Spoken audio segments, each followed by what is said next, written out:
MP board कक्षा 9वीं वाले सभी विद्यार्थियों का यहाँ पर सामाजिक विज्ञान का जो पेपर है, पूरा पेपर और उसका सॉल्यूशन आपकी स्क्रीन के सामने आ चुका है, जो कि आप देख सकते हैं आपकी स्क्रीन के सामने। माय डियर फ्रेंड्स, ये जो पेपर है पूरा का पूरा पेपर आपको परीक्षा में दिया जाएगा।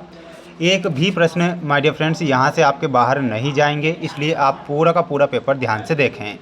देखिएगा, आपकी परीक्षा में पहला प्रश्न परीक्षा में दिया जाएगा कि भारत के मध्य से गुजरने वाली कर्क रेखा का जो मान होता है वह कितना होता है। प्यारे विद्यार्थियों, यहाँ पर आपको 23 डिग्री 30 उत्तरी अक्षांश बताना है, जो कि भारत के मध्य से गुजरने वाली कर्क रेखा का मान होता है, और वो होता है 23 डिग्री 30 उत्तरी अक्षांश। भारत का नगर जो कि वृष्टि छाया प्रदेश में पड़ता है, तो वो कौन सा प्रदेश है? वो है पुणे। तो पुणे यहाँ पर आपको ध्यान रखना है। लुई 16वां इस वंश का राजा था, तो लुई जो 16वां था बुर्बो वंश का राजा था। इसमें आपको बुर्बो वंश करेक्ट करना है, जो कि हमारा सही और सटीक आंसर हो जाएगा। जितने बच्चे वीडियो को देख रहे हैं, तो प्यारे विद्यार्थियों, वीडियो को लाइक करके चैनल को सब्सक्राइब जरूर करें। और सभी बच्चों को विज्ञान का पेपर भी बताऊँगा, जो कि 100% परीक्षाओं में छपेगा। देखिएगा, भारत में वयस्क मताधिकार की उम्र कितनी है? इसमें आपको 18 वर्ष करेक्ट करके आना है, क्योंकि भारत में वयस्क मताधिकार की जो उम्र है 18 वर्ष है। पालमपुर गांव में हाई स्कूल की संख्या कितनी है? तो हाई स्कूल की जो संख्या है, इसमें आपको ध्यान रखना है, एक हाई स्कूल है, ये ध्यान रखना है। मानव संसाधन के रूप में जाना जाता है, तो मानवीय पूंजी को मानव संसाधन के रूप में जाता है। इसमें आपको लिखना है मानवीय पूंजी। वहीं अगला प्रश्न है, देखिएगा, ये आपकी परीक्षा में आएंगे रिक्त स्थान वाले क्वेश्चन, आप इन्हें अच्छे से याद करें। अरब सागर भारत के दिशा में स्थित है, तो अरब सागर जो है भारत की पश्चिम दिशा में स्थित है। यहाँ पर आपको लिखना है पश्चिम। दो नदियों के बीच की भूमि को क्या कहा जाता है? तो उसे बोला जाता है दोआब। यहाँ पर आपको दोआब करेक्ट उत्तर के रूप में लिख कर आना है। भारत में सबसे बड़ी अपवाह द्रोणी नदी की है, तो कौन सी नदी की है? इसमें आपको लिखना है गंगा नदी की। बोल्शेविक पार्टी के नेता कौन थे? तो बोल्शेविक पार्टी के जो नेता थे वो थे व्लादिमीर लेनिन। तो यहाँ पर आपको लिखना है सभी बच्चों को व्लादिमीर लेनिन, ये आपको यहाँ पर लिखना रहेगा। भारत की संविधान सभा के अध्यक्ष कौन थे? तो अध्यक्ष जो थे वो थे राजेंद्र प्रसाद। कौन थे? राजेंद्र प्रसाद आपको लिखना है। नगरीय क्षेत्रों में बेरोजगारी अधिक पाई जाती है, तो नगरीय क्षेत्रों में अदृश्य बेरोजगारी पाई जाती है। यहाँ पर आपको अदृश्य लिखना है। सभी बच्चे इसका एक स्क्रीनशॉट ले लें, अच्छे से इन प्रश्नों को याद कर लें, क्योंकि ये प्रश्न आपकी परीक्षा में आएंगे और 100% प्यारे विद्यार्थियों ये पूरा पेपर छपेगा, इसलिए एक भी प्रश्न ना छोड़ें।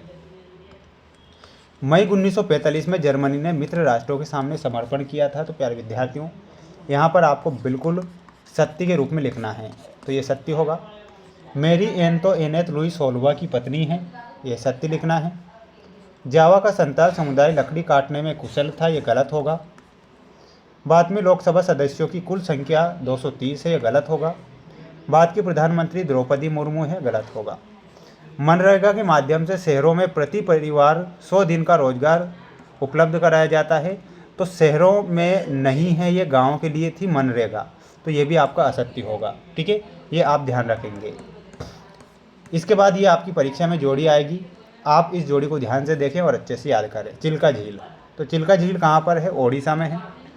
मीन कैंप के रचयिता कौन है? Adolf Hitler. बस्तर में आपको मिलाना रहेगा, ये छत्तीसगढ़ में स्थित है। सरकार का प्रमुख कौन होता है? प्रधानमंत्री होता है। पालमपुर जो है एक काल्पनिक गाँव है। वहीं सेतु पाठ्यक्रम में हो जाएगा प्राथमिक शिक्षा। तो ये आपकी परीक्षा में जोड़ी आएगी, तो आप इस जोड़ी को ध्यान से देखें, याद आप करके जाएं। 5वां प्रश्न परीक्षा में आएगा, ध्यान से देखिएगा। एक वाक्य में उत्तर मैं आपको बता देता हूं कि स्वेज नहर किन दो सागरों को जोड़ती है?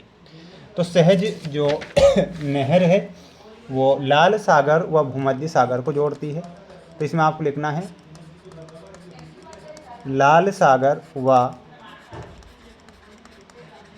भूमध्य सागर। ताप्ती नदी का उद्गम कहाँ से होता है? तो इसमें आपको लिखना है मुलताई से ताप्ती नदी का उद्गम हुआ। वाइमर के समर्थकों को क्या कहा जाता है? तो नवंबर का अपराधी उन्हें कहा जाता है। क्या बोला जाता है? यहाँ पर आपको लिखना है नवंबर का अपराधी, ये आपको लिखकर आना रहेगा। डॉक्टर नेल्सन मंडेला को किस जेल में रखा गया था? तो ध्यान रखना है रोबेन द्वीप। रोबेन द्वीप। आम चुनाव क्या होता है? छिपी हुई बेरोजगारी का दूसरा नाम क्या है? तो इसमें आपको लिखना है आदर्श बेरोजगारी। क्या बोला जाता है? आदर्श बेरोजगारी उसे बोला जाता है, या फिर आप प्रछन्न बेरोजगारी भी लिख सकते हैं। तो सभी बच्चे इसका एक स्क्रीनशॉट ले लें, अच्छे से याद कर लें, क्योंकि ये प्रश्न आएंगे और ज़रूर आएंगे। अगला देख लीजिए, ये क्वेश्चन आएंगे परीक्षा में कि भारत के पड़ोसी देशों के नाम लिखिए। तो इसमें आपको क्या लिखना है? श्रीलंका और मालदीव। लिखना है। भारतीय उपमहाद्वीप किन देशों से मिलकर बना है? शीत लहर क्या है, ये याद करके जाना है सभी बच्चों को। भारत में कौन कौन से जलवायु कटिबंध है? ब्यूमा क्या है? कार्ल मार्क्स का पूंजीवाद पर क्या विचार था? नाची शब्द की उत्पत्ति कैसे हुई, ये भी आपको याद करके जाना है सभी बच्चों को। ये स्क्रीनशॉट ले लो जल्दी से, क्योंकि ये प्रश्न आएंगे परीक्षा में। जितने विद्यार्थी वीडियो को देख रहे हैं तो माय डियर फ्रेंड्स, वीडियो को लाइक जरूर करें, और चैनल पर नए हैं तो सब्सक्राइब आपको करके रखना है, और इन सभी प्रश्नों को याद करना है। ये आपका अगला सेट पेपर होगा, जो कि मैं आप सब बच्चों को कब बताऊंगा? नेक्स्ट वीडियो में बताऊंगा। तो चैनल को सब्सक्राइब करना ना भूलें। जय हिंद, जय भारत।